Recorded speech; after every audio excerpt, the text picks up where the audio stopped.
Thank you. Great thanks to Tõnu, our head of CERT.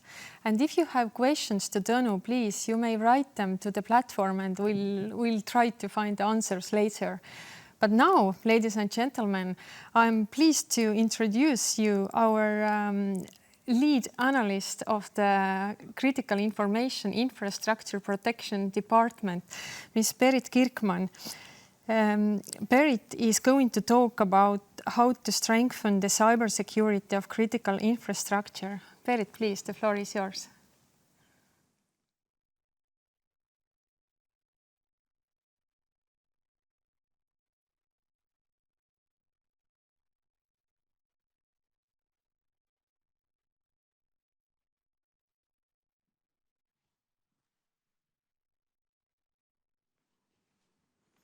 Hello, thank you, Perit, for the introduction. And I'm very glad to be here today. And my topic for today is who needs to step up to protect the critical infrastructure and the critical information infrastructure. So I usually hear a lot this phrase that cybersecurity is very important. But I would like to modify this a bit and say that critical infrastructure and critical information infrastructure is very important. So our modern day, our society, we cannot function and evolve and operate without critical infrastructures, and most of which have become dependent on the internet connectivity for a variety of information management and communications and also control functions. So in many cases, the information technology has actually become this all-embracing and connecting other infrastructures referred to as the critical information infrastructure. So the increased interdependencies, this has made critical infrastructure particularly vulnerable to natural hazards and all kinds of technical problems and cyber attacks and terrorism. So these are actually the services that are the backbone of our country, and that's why we also need to protect them so that our country can actually properly function. So, in my daily work, I'm actually specialized in healthcare sector, and as we have seen, especially in the pandemic situation in the COVID-19 in the world, it has put a lot of pressure in our healthcare system and healthcare sector. So it is now especially important that the critical information infrastructure also support the vital services that we provide. But unfortunately, the cyber criminals, they do not take breaks and they do not rest. So as we just saw the example a while ago that in Ireland, they suffered a major cyber incident, ransomware incident, so which actually paralyzed their healthcare services for a week. So they couldn't access their patient records, and their COVID-19 testing was delayed, and also they had to reschedule their medical appointments. So in these cases, we see how important it is actually that we protect our critical information infrastructure services. And we see this kind of examples all the time, also in different countries, and not only in healthcare, but also in every sector. And this is definitely alarming, and this keeps us awake because we are lucky so far that we haven't had this kind of really big impact cyber attacks so far, but this doesn't mean it wouldn't happen to us. So in critical information infrastructure protection, we mainly deal with our service providers, who are the subject of our Cybersecurity Act. These also include the vital service providers that we have mentioned in our Emergency Act. And altogether, basically, the Cybersecurity Act we have implemented from NIS directive. So we have a lot of services there that are subject to our critical information infrastructure. So we have decided by law, the services and also the service providers, that we expect them to step up in ensuring the cybersecurity and also maintain their continuity. But does this mean that all other services that they do not have to apply measures or that they do not have to implement cybersecurity measures? So, and also, should this list be wider? Should we, for example, add IT service providers to this list or different supply chain service providers? So this is a really important question because nowadays the evolution of the supply chain networks, this has over the years largely been driven by technology and organization of all sizes. They're actually moving to the digital space. We can see it more and more. And while businesses, they build their cybersecurity fortresses for themselves, there are also several vulnerabilities at the touch points with these manufacturers and suppliers and global partners and also other service providers.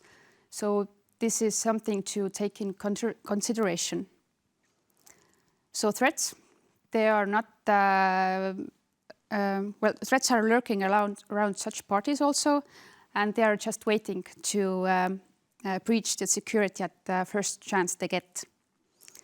So it is important that we do not look and do not take the bare minimum, with actually that we look the bigger picture. So we have all kinds of different requirements set for our service providers. So, for example, they have to have their organizational and physical and information technological measures. They have to prevent cyber incidents. They have to resolve cyber incidents.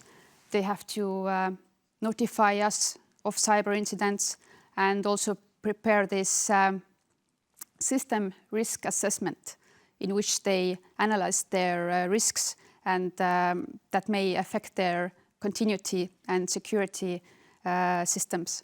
So a lot of requirements that we have set to them. But as a state, is it enough that we just set different requirements for our service providers and then call it a day and say that this is enough, or should we do more? So I think it is important to find the balance in that. So requirements are definitely important and we can get much use for them, but we need to find the balance. So this means that we should not over-regulate. We need also to trust our service providers, that they step up themselves in order to maintain the trouble-free functioning of their services. So actually the aim is not just to set requirements and obligations and give them fines if they do not meet them. So the purpose actually of the requirements, they're set for a reason. We want that the critical infrastructure services of our country work and that they are secure. So that is why we need to step up to make sure that we are actually a good partner for our service providers. So this is our two-way street. We do not want that cybersecurity looks good only on paper. So we have seen a lot of these risk assessments that are this thick, but it is not about the volume of the risk assessment, but it is actually the content that is actually important. So we want that our service providers know and also realize why those measures are actually important. That is why we want our partners to trust us and to see us as a partner, really a partner, not only as a supervisory authority. So that's why we think that, for example, awareness sharing and information sharing and trust building and all the cooperation part, this is one of the most important elements of each stage of the critical information infrastructure protection process. It provides a better understanding for us of threats, of risks, of dependencies, and also expediting knowledge sharing of possible countermeasures. So if we know our services and if we know our service providers, only then it is possible to protect actually our critical infrastructure and critical information infrastructure. So, who needs to step up then? The answer is that all stakeholders need to step up. So in this case, we as an authority, we need to step up, and we also need to keep up to the situation.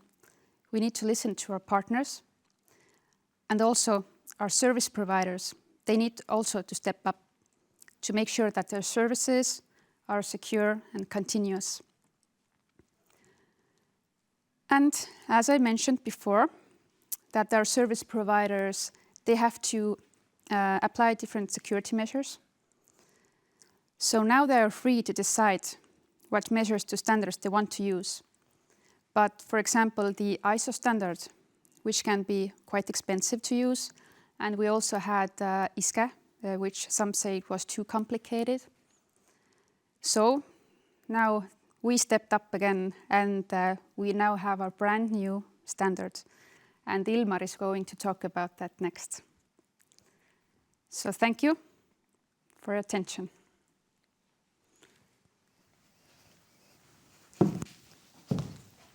Thank you. Thank you very much, Perit, for your great presentation. So let me ask you a question. There have been much publicized ransomware incidents in the world that have seriously affected hospitals and the gas pipelines. So, but what about Estonia? What situation is in Estonia regarding the ransomware? Thank you for the question. Well, I'm glad to say that we haven't had this kind of big scale impact ransomware attacks in Estonia, in healthcare systems. We have seen a couple of smaller ransomware attacks in our family doctors' offices and information systems, but this doesn't mean that it wouldn't happen to us. So that's why we also work on every day to make our healthcare system and all other sectors also to help them and keep them safe. Thank you. Thank you.